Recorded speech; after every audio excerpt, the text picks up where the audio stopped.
আসসালামু আলাইকুম ওয়া রাহমাতুল্লাহি ওয়া বারাকাতুহু। আমি সুন্দর একটি ভিউ নিয়ে এসেছি। এই ভিউটি অনেক অনেক দূর হতে যাচ্ছে। আর আমার উইশ করলেন নাকি আপনারা গাইস 11-22 দাঁড়ান, ভালো ভিডিওটা আপনাদেরকে দেখাচ্ছি, আপনারা আমার পাশে থাকবেন। গাইস 11-22 আর আমরা হ্যালো 22, আমরা এখন করবো গাইস। চলেন আমরা এখন আবার শুরু করি। 11-22 বাঙালি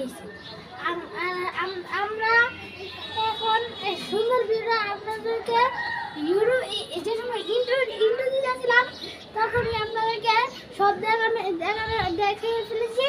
আর এখন আমরা একটা আমরা সাথে থাকবো। আর আমি এটাকে আমার আম্মুকে বলে যাচ্ছি তোমরা কি যাইবে না। তারপরে কয় কি আজকে জিনিস যাব না, পরশুদিন যাবো। পরশুদিন আমরা আপনাদেরকে এই ব্লগটা দেখাবো।